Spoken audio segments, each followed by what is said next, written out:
the stronger your bond with him will become, and the stronger your faith in him will become. When opposition comes, trials and distress, crying for help, cry for help, cry for help. Remember, faith, blessing, when you know that Jehovah has helped you, when you just know it, never forget it. They tell you to store up treasures in heaven, but on earth they are selling everything.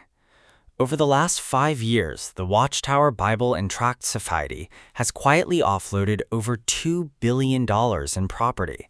Kingdom halls, assembly halls, branch offices, prime real estate in New York, London, and Sydney, all hitting the market, all disappearing. They tell you to shun your own children if they leave the faith, but when the United Nations came calling, they didn't shun them. They quietly joined them, for nearly a decade, as a non-governmental organization. The same UN that they call Babylon the Great and the Scarlet Beast, they were on the inside. They tell you to trust their leadership, to obey without question, to believe that they are God's faithful and discreet slave. But the documents say otherwise. The court records say otherwise. The victims say otherwise. And the money, the billions of dollars they've been moving, hiding, and selling, tells a story they never wanted you to hear. This is a story about power, about control, about a crisis they are desperately trying to outrun. And it starts with a rule so old, so twisted, and so destructive that it has destroyed more lives than any outsider could possibly imagine. The rule at the center of everything is ancient, over 2,000 years old. It comes from the Bible, Deuteronomy chapter 19, verse 15. One witness is not enough to convict anyone accused of any crime or offense they may have committed. A matter must be established by the testimony of 2 or 3 witnesses. That rule, written for a different time, a different world, is still the law inside the Jehovah's Witnesses today. Here is what that means in practice. If a child reports sexual abuse to church elders, the elders must follow the 2-witness rule. If there is no second witness, and there almost never is, the allegation is not further investigated. The case is closed.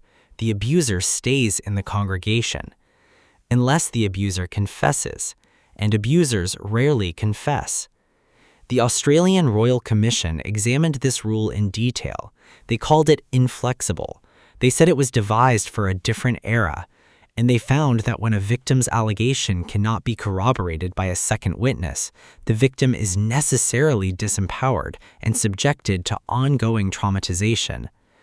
One survivor, known only as BCB, was 15 when she reported her abuse. The abuser was a church elder, a family friend. When she told the elders, they made her sit in a room with him. She had to repeat what he did, in front of him, while he denied it. No second witness, no confession, no action. The abuser stayed. The commission found that between 1950 and 2015, the Jehovah's Witnesses in Australia recorded 1,006 alleged perpetrators of sexual abuse, over 1,800 victims. Not one of those cases was reported to police by the church. Not one. Not one of those cases was reported to police by the church. You might think this was an accident, a failure of procedure, but the evidence suggests otherwise. During the Royal Commission, a Jehovah's Witness elder named Max Horley was asked about his handling of BCB's case. He admitted he destroyed his notes from the meeting. When asked if he would do the same thing today, he said yes. Then came the moment that stopped the room. Justice Peter McClellan asked Horley, if someone reports a serious sexual assault to you, do you report it to the police? Horley's answer, we don't report it to the police. He was asked what he would do if there were no witnesses to a rape. If the victim was clearly telling the truth, would the allegation go any further? Horley said he would have to seek counsel from the society. Justice McClellan asked, is that a good place for the church to be? The commission's final report was damning. It said the Jehovah's Witnesses demonstrated a serious failure to protect children. It said the organization does not respond adequately to child sexual abuse. But here's the most disturbing part. the commission found that the church's internal sanctions were weak. Perpetrators were left at large in the organization and the community.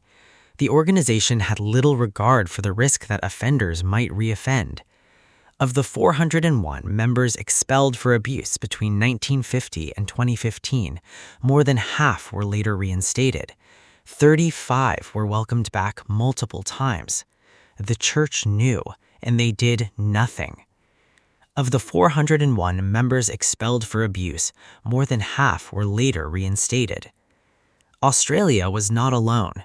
In the United States, the state of Pennsylvania launched what has become the nation's largest probe into sexual abuse within the Jehovah's Witnesses. Since 2019, investigators have uncovered troves of internal files, records detailing abuse dating back decades. In nearly every case, the allegations were never reported to police. The investigation has led to 16 arrests and 11 convictions. One case haunts investigators. Sean Sheffer, 46, of Harmony, Pennsylvania, was found guilty of 3 counts each of rape and indecent assault. His victim was under 13 and had a mental disability. In another case, Mark Brown, 66, of Pittsburgh, was sentenced to 12 to 30 years in state prison for repeated sexual abuse.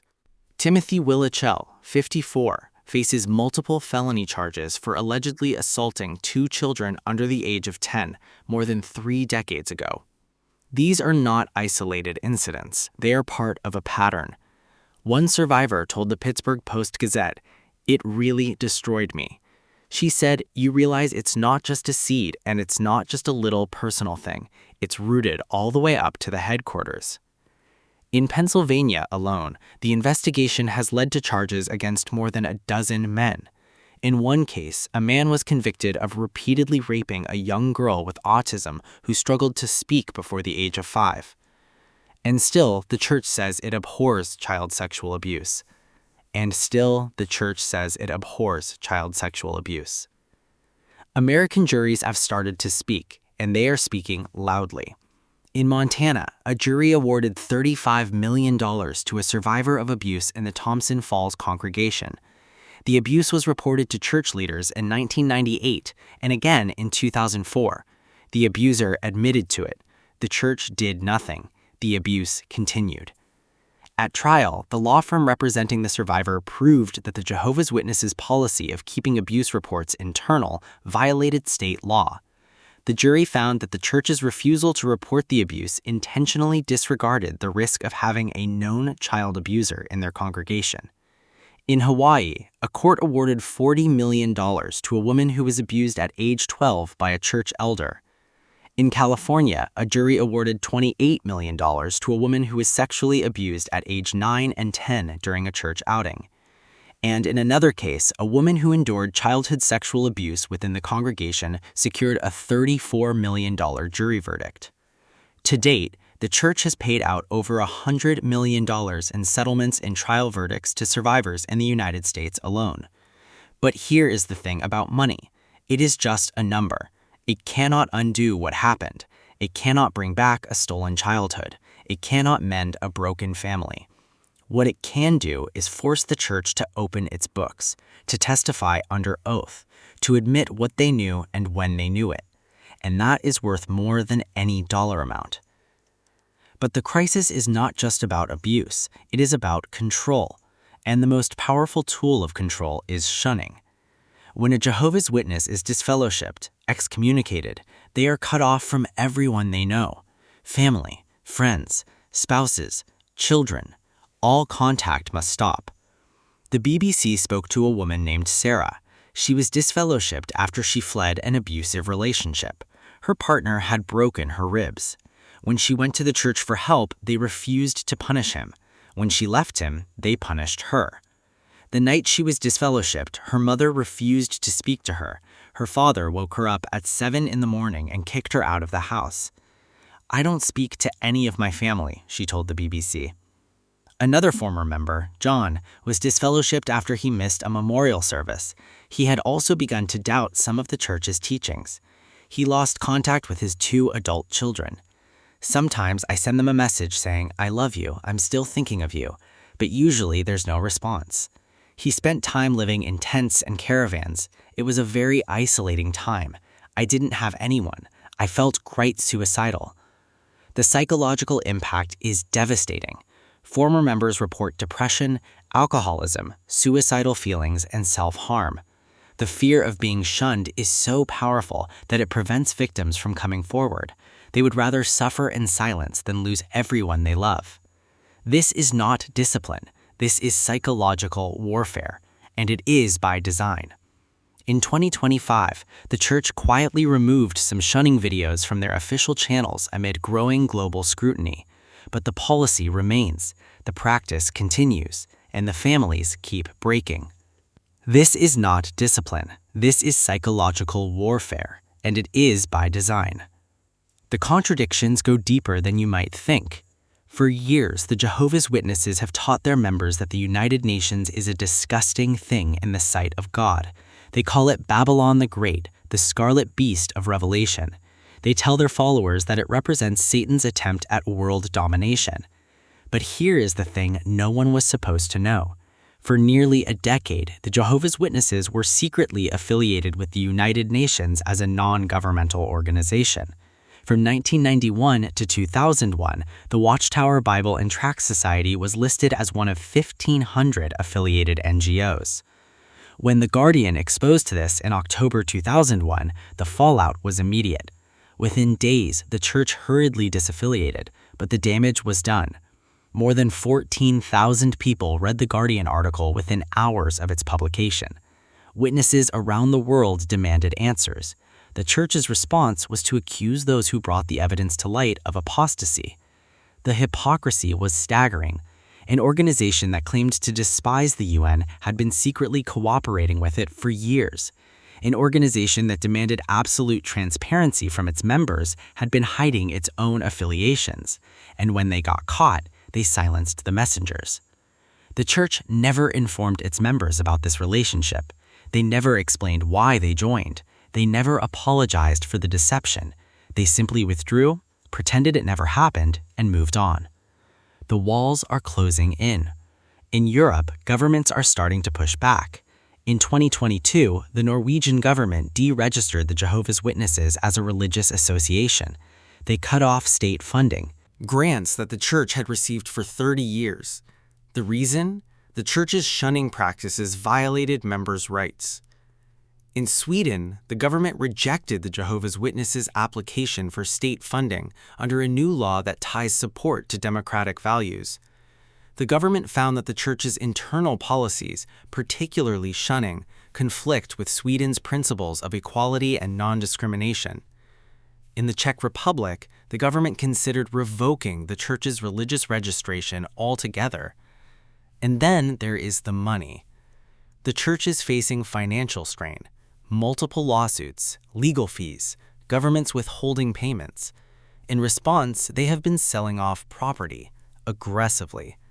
Kingdom halls in prime locations, congregations being merged, branches closing, Bethel staff being cut. In Britain alone, over £300 million has been raked in from these property sales. In the last few years alone, the church has reportedly sold over $2 billion in property assets globally. The organization that tells its members to store up treasures in heaven is liquidating its treasures on earth. And the money is running out. The numbers tell a story of decline. Selling kingdom halls, merging congregations, closing branches, reducing printing, cutting Bethel staff. These are not the actions of a growing, thriving organization. These are the actions of an institution in survival mode. The organization that tells its members to store up treasures in heaven is liquidating its treasures on earth. Perhaps nothing shows the cracks more clearly than the church's recent decision on blood transfusions. For 75 years, the Jehovah's Witnesses have forbidden blood transfusions. Members have died rather than accept them. Children have died. The policy has been one of the faith's most defining and most controversial features. But in March 2026, the church quietly announced a change.